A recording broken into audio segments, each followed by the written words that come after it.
పాకిస్తాన్ అనేది ఒక దేశం కాదు, అదొక తీవ్రవాద సంస్థ. పలు తీవ్రవాద సంస్థల్ని పెంచి పోషిస్తుంది. దాని ద్వారా ప్రపంచవ్యాప్తంగా తీవ్రవాద చర్యలకన్నిటికీ అదే కారణం. ఇదే విషయాన్ని భారతదేశం ప్రపంచమంతా గుర్తు చేయదలుచుకుంది. దౌత్య యుద్ధం ప్రారంభిస్తోంది. పాకిస్తాన్ పెంచి పోషిస్తున్నటువంటి ఉగ్రవాదాన్ని పెంచి పోషిస్తున్న తీరుని, దాన్ని మన దేశం మీదకి ఎగదోస్తున్న తార్కాణాలు ప్రపంచ దేశాల దృష్టికి తీసుకెళ్లేందుకు కేంద్రం సమాయత్తమవుతుంది.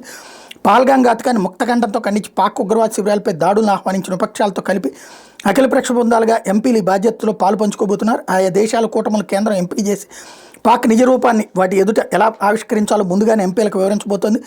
మొత్తం 8 గ్రూపులు 10 రోజుల వ్యవధిలో 5 దేశాలకు వెళ్తాయి. వీళ్ళు ఈ నెల 22, 23 తేదీల్లో బయలుదేరి జూన్ మొదటి వారంలో తిరిగి వచ్చే అవకాశం ఉంది. BJP, Congress, Trinamool, DMK, NCP, SP, JDU, BJD, CPM తదితర పార్టీల ఎంపీలు బృందాలు పాల్పంచుకుంటారు. ఈ పార్టీలకు చెందిన అనురాగ్ ఠాకూర్, అపరాజిత సారంగి, సల్మాన్ ఖుర్షీద్, అమర్ సింగ్, సుదీప్ బందోపాధ్యాయ, సస్మిత్ పాత్ర, జాన్ బ్రిట్టాస్, ప్రియాంక చతుర్వేది, సుప్రియా సూలే, కనిమొళి, అసదుద్దీన్ ఓవైసీ తత్తుల ఆ బృందాల్లో ఉంటారు. దక్షిణ ఆగ్నేయాసియా దేశాలకు చెంది వెళ్లే బృందానికి ఖుర్షీద్, పశ్చిమాసియా ఆఫ్రికాలకు వెళ్లే బృందానికి సుప్రియా సూలే నేతృత్వం వహించాలని ప్రభుత్వం కోరింది.